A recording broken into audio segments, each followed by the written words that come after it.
या ठिकाणी रत्नागिरी नगर परिषदेच्या जागेवरती ह्या भंगारवाल्यांनी अतिक्रमण केलेलं आहे. साळवी स्टॉपला सुद्धा केलेलं आहे, इथं सुद्धा केलेलं आहे. यांना दिसत नाही का घरामध्ये 1 फुटाचं बांधकाम जरी वाढलं तरी हे चालू असतं. आणि CRZमध्ये बांधकामं चालू आहेत, ती मात्र प्रशासनाला दिसणार नाही.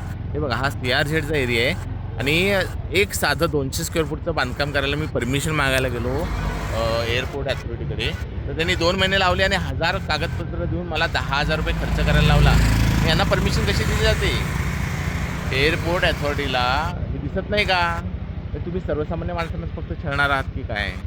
हे भंगारवाले जे आहेत त्यातले जवळजवळ 20% भंगारवाले जे आहेत ते प्रामाणिक आहेत आणि 80% ते चोऱ्या करत असतात. शहरामध्ये चोऱ्या ज्या होतात ते ह्या मूळ आहे.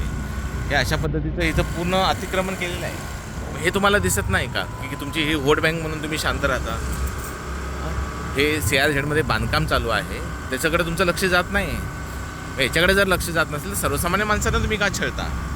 हे अशा पद्धतीचे बघा, अगदी बिनधास्त नगरपालिकांच्या जागावरती आणि अशी घाणेरडी गटारसुद्धा या ठिकाणी आहे आणि बिनधास्त बांधकामं चालू आहेत. बिनधास्त अतिक्रमण केलेलं आहे आणि या अतिक्रमणाकडे लक्ष तुमचं का जात नाही?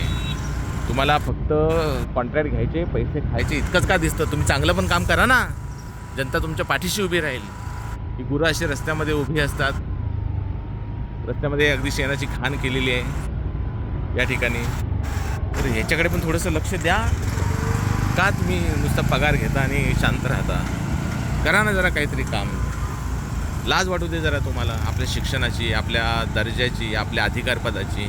हे अशा पद्धतीचे खड्डे आहेत. तुमच्या आईवडिलांना लोक शिव्या घालतात रोज, पण तुम्हाला जरा पण लाज वाटत नाही?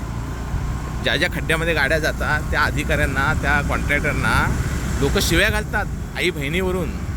कुणी हा रस्ता बनवला आहे? मी पण घालतो. का नाही घालू नयेत?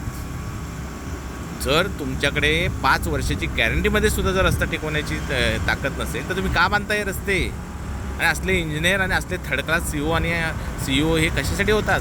कसली शपथ घेता तुम्ही? कसल्या परीक्षा देता भिकारचोट पद्धतीने? कोणती परीक्षा देऊन तुम्ही इथं आलेला आहेत लोकांना लुबाडायला? जरा लोकांची, जनाची, मनाची लाज बाळगा आणि राजकारण्यांची धुणी धुवायचं बंद करून आपला जो अधिकार आहे तो वापरा. आणि जनतेने सुद्धा आपला जनतेचा अधिकार वापरा. ही काय परिस्थिती आहे? पैसे आमचे खर्च झालेली बघा काय अवस्था आहे ती. कशा पद्धतीनं अतिशय घाणेरडं गलिच्छ वातावरण रत्नागिरीचं करून ठेवलेलं आहे आणि रत्नागिरी स्वच्छ सुंदर करायचा प्रयत्न हे लोक करतात.